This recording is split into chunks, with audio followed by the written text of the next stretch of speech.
नमस्कार दोस्तों, आज आपका दोस्त हाजिर है आपके लिए एक और नया वीडियो लेकर के। और आज के इस वीडियो का जो हमारा टॉपिक है वो है सीटी करियर स्कीम यानी एलआईसी की सीटी करियर स्कीम योजना। तो इस वीडियो में हम सीसीए यानी सिटी करियर स्कीम योजना के बारे में डिटेल से बात करेंगे, जिसमें सीसीए एजेंट के तौर पर नियुक्त होने के लिए आवश्यक योग्यताएं, सिलेक्शन प्रोसेस और उनके टारगेट तथा बेनिफिट्स को एक एक करके डिटेल से समझने का प्रयास करेंगे। अगर आप अर्बन क्षेत्र से आते हैं और किसी पार्ट टाइम या फुल टाइम जॉब की तलाश में हैं तो आप इस वीडियो को बिना स्किप के एंड तक देखिए। इसमें हम सीसीए एजेंट बनने से लेकर के उनके टारगेट, बेनिफिट सभी को एक एक करके एक्सप्लेन करने वाले हैं। वीडियो में आगे बढ़ने से पहले सबसे पहले आप कमेंट बॉक्स में जाएं और अगले वीडियो के लिए टॉपिक या आपका कोई सवाल है तो कमेंट बॉक्स में जरूर टाइप करें, जिसके ऊपर हम जल्द ही एक नया वीडियो लेकर के आएंगे। और साथ ही दोस्तों, अगर अभी तक आपने हमारे इस चैनल को सब्सक्राइब नहीं कर रखा है तो प्लीज सबसे पहले सब्सक्राइब के बटन को हिट कर दीजिए, लाल रंग से ग्रे कलर का बना दो, बगल में जो बेल आइकन है उसको भी प्रेस कर दीजिए, ताकि आगे आने वाले सभी वीडियोस के नोटिफिकेशन आपकी पास में पहुंच सके और आप और हमारा जो कनेक्शन है वो परमानेंटली बन सके। बहरहाल इन बातों को यही खत्म करते हैं और लौटते हैं आज के जो हमारा टॉपिक है उस पर और आज के वीडियो का शुभारंभ करते हैं। सबसे पहले जानते हैं सिटी करियर स्कीम योजना के बेसिक प्रोविजंस के बारे में। तो दोस्तों, सिटी करियर स्कीम योजना को एलआईसी के द्वारा अक्टूबर 2010 में शुरू किया गया था। इसके लिए एलआईसी ने 21 अक्टूबर 2010 को एक सर्कुलर जारी किया था और उस सर्कुलर का अगर आपको कॉपी चाहिए तो लिंक मैं इस वीडियो के डिस्क्रिप्शन में डाल दूंगा, जहां से जाकर के आप उस सर्कुलर का कॉपी डाउनलोड कर सकते हैं। आइए आप जानते हैं सिटी करियर स्कीम योजना के तहत एक एजेंट के तौर पर नियुक्ति पाने के लिए आवश्यक योग्यताएं क्या क्या है, यानी सीसी एजेंट बनने के लिए एलिजिबिलिटी क्राइटेरिया क्या है। तो सबसे पहले बात करते हैं आयु के बारे में। तो सीसी एजेंट बनने के लिए आपकी आयु कम से कम 18 वर्ष होनी चाहिए। ऊपरी आयु सीमा पर इस पर कोई लिमिट नहीं है, आपकी अधिकतम कितनी भी हो, मिनिमम 18 वर्ष होनी चाहिए। इसके बाद में बात करें एजुकेशन क्वालिफिकेशन के बारे में, तो सीसीए एजेंट के तौर पर नियुक्ति पाने के लिए मिनिमम आप 10th पास होना आवश्यक है। और तीसरी और महत्वपूर्ण जो एलिजिबिलिटी है वो यह है कि सीसीए एजेंट बनने के लिए आप अर्बन क्षेत्र से होने चाहिए, और अर्बन क्षेत्र भी वो क्षेत्र जहां की जनसंख्या कम से कम 1 लाख हो। 1 लाख से कम जनसंख्या वाले क्षेत्र अर्बन क्षेत्र की कैटेगरी में नहीं आएंगे। तो अब क्या करें कि हमारे शहर की जनसंख्या तो 1 लाख नहीं है, उस केस में आप आरसीए बन सकते हैं। आरसीए बनने के लिए एलिजिबिलिटी क्राइटेरिया और सिलेक्शन प्रोसेस सभी के ऊपर हमने डिटेल्ड वीडियो बनाया हुआ है, जिसका लिंक आपको इस वीडियो के डिस्क्रिप्शन में मिल जाएगा, आई बटन में भी मिल जाएगा। और आप एक ऑर्डिनरी एजेंट के तौर पर भी नियुक्त हो सकते हैं, उसके लिए भी वीडियो बनाया हुआ है ऑलरेडी। तो उसका वीडियो का लिंक भी आपको इस वीडियो के डिस्क्रिप्शन में उपलब्ध है, आई बटन में भी मैं उस वीडियो का लिंक डाल दूंगा।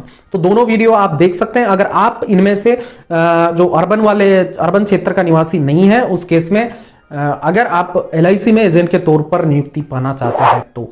बहरहाल लौटते हैं आज का जो हमारा टॉपिक है उस पर। तो अगर आप इन तीनों योग्यताओं को फुलफिल करते हैं तो उस केस में आप सीसी एजेंट के तौर पर नियुक्ति होने के पाने के लिए एलिजिबल होते हैं। सीसी एजेंट की सिलेक्शन प्रोसेस क्या है? तो सबसे पहले आपको अपना बायोडाटा थ्रू डेवलपमेंट ऑफिसर, जो सिलेक्शन कमेटी होती है, रिक्रूटमेंट कमेटी, उसके पास में सबमिट करना होगा। फिर आपका एलआईसी की रिक्रूटमेंट कमेटी के द्वारा एक इंटरव्यू कंडक्ट किया जाएगा। इंटरव्यू बहुत बड़ा नहीं होता, सिंपल इंटरव्यू होता है। और उस इंटरव्यू के बाद में आपको एक 100 घंटे की ट्रेनिंग को पूरा करना होगा। वो ट्रेनिंग खत्म होने के बाद में IRDA के द्वारा आपका एक एग्जाम कंडक्ट किया जाएगा, और वो एग्जाम पास करने के बाद में आप सीसीए एजेंट के तौर पर नियुक्त हो सकते हैं। अब यहां पर सवाल, और एक महत्वपूर्ण सवाल यह है कि क्या अर्बन क्षेत्र से आने वाले सभी agent as a CC agent नियुक्त हो सकते हैं? तो इसका जवाब है बिल्कुल नहीं, ऐसा नहीं है। इसके लिए भी एलआईसी ने कैपिंग लगा रखी है। एक डेवलपमेंट ऑफिसर के पास में अधिकतम 20 या उसके द्वारा नियुक्त किए गए कुल एजेंटों का 25% एजेंटों को एज ए सीसीए एजेंट नियुक्त करने का अधिकार है। और एक एसबीए के पास में अधिकतम 25 मेंबर या उसके द्वारा नियुक्त किए गए टोटल एजेंटों का 40% एजेंटों को एज ए सीसीए एजेंट नियुक्त करने का अधिकार होता है। यहां दोनों में से, यानी जो नंबर या परसेंटेज में से जो भी कम होगा वो लागू होता है। अब आपका सिलेक्शन अगर सीसीए एजेंट के तौर पर हो जाता है तो उसके बाद में बात आती है सीसीए एजेंट के बेनिफिट्स और टारगेट्स के बारे में। अब बात आती है सीसीए एजेंट को मिलने वाले बेनिफिट्स के बारे में। तो सीसीए एजेंट को कमीशन के साथ साथ में एक फिक्स्ड स्टाइपेंड भी दिया जाता है। जो सीसीए एजेंट क्लास 1 सिटी यानी मेट्रो सिटी से आते हैं उनको 7,000 रुपए प्रति माह का स्टाइपेंड मिलेगा। और दूसरे शहरों से आने वाले यानी जो छोटे शहर है उनसे आने वाले एजेंटों को 6,000 रुपए प्रति माह का स्टाइफंड दिया जाता है। लेकिन इस स्टाइफंड का भुगतान मंथली बेसिस पर नहीं होकर के क्वार्टरली बेसिस पर होता है और इसके लिए उनको क्वार्टरली एक फिक्स टारगेट होता है, वो अचीव करना होता है और उनका जो परफॉर्मेंस रिव्यू है वो भी क्वार्टरली बेसिस पर होता है। तो जैसा कि आप स्क्रीन पर देख पा रहे हैं, एक सीसी एजेंट के लिए पहले क्वार्टर में कम से कम 3 लाइव्स और उसके साथ में उसको 4200 रुपए का फर्स्ट ईयर कमीशन जनरेट होना चाहिए। दूसरे क्वार्टर के लिए उनके लिए 5 लाइव्स और 6,600 रुपए का फर्स्ट ईयर कमीशन है।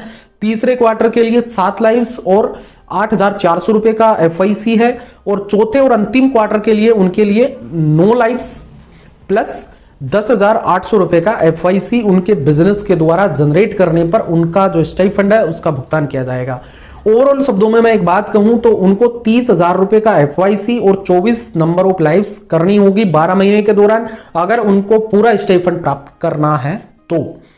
अब सवाल यहां पर यह उठता है कि अगर कोई एजेंट किसी क्वार्टर का मिनिमम जो टारगेट है वो अचीव करने में असफल रहता है तो उसका स्टाइफंड के क्या होगा, उसका स्टाइफंड मिलेगा या नहीं मिलेगा। जैसा कि आप देख पा रहे हैं, एक एजेंट ने पहले क्वार्टर में 2 लाइव्स की और 4,300 रुपए का FIC जनरेट किया, तो यहां पर नंबर ऑफ लाइव्स का शॉर्टफॉल हो गया, तो उस केस में पहले क्वार्टर का स्टाइफंड का भुगतान उसको नहीं किया जाएगा। दूसरे क्वार्टर में उसने 7 लाइव्स के साथ में 9,000 रुपए का FIC जनरेट किया, तो यहां पर उसने जो पहले क्वार्टर का शॉर्टफॉल था वो भी पूरा कर लिया, तो उस केस में उसको दोनों क्वार्टर का जो स्टाइफंड है उसका भुगतान एक साथ में यानी सेकंड क्वार्टर के साथ में पहले क्वार्टर का भुगतान भी कर दिया जाएगा। यहां पर कुल मिलाकर बात यह है कि आपको एक एजेंसी ईयर के दौरान यानी 12 महीनों के दौरान जो अंतिम क्वार्टर है वहां तक आपको 30,000 रुपए का फर्स्ट ईयर कमीशन यानी FIC और उसके साथ में 24 लाइव्स आपको कंप्लीट करनी होगी। जिस क्वार्टर में आप ये जो टारगेट फिक्स कर रखा है वो पूरा करने में असफल रहेंगे, उस क्वार्टर का स्टाइपेंड का भुगतान आपको नहीं किया जाएगा। दूसरा एक और बेनिफिट है सीसी एजेंट के लिए, जो एजेंट सीसी एजेंट के तौर पर नियुक्त होने के बाद में 9 महीने के अंदर CIS का एग्जाम पास कर लेते हैं तो उनको 2,000 रुपए का एक इंसेंटिव मिलता है, जो इस स्टाइफंड और कमीशन के बाहर होता है, वो एक ही बार में दे दिया जाता है एग्जाम पास करने के बाद में। तो सीसी एजेंट के कुछ बेनिफिट्स इस प्रकार हैं और इससे ज्यादा अगर मैं कुछ पॉइंट को मिस कर दिया हूं या कोई आपका डाउट रह गया है, कोई सवाल रह गया है, तो सबसे पहले आप जल्दी से इस वीडियो को कमेंट बॉक्स में टाइप कर दीजिए, क्योंकि ये वीडियो यहीं पर खत्म होने वाला है। लेकिन वीडियो को छोड़कर जाने से पहले अगर आपको हमारे द्वारा प्रोवाइड की गई इंफॉर्मेशन अच्छी लगी हो तो लाइक कर दीजिए वीडियो को, और अभी तक अगर चैनल को सब्सक्राइब नहीं कर रखा है तो चैनल को सब्सक्राइब कर दीजिए। आपके डाउट का सॉल्यूशन के लिए मैंने एक टेलीग्राम ग्रुप बना रखा है जिसका लिंक आपको वीडियो को डिस्क्रिप्शन में मिल जाएगा, उसको भी ज्वाइन कर लीजिए।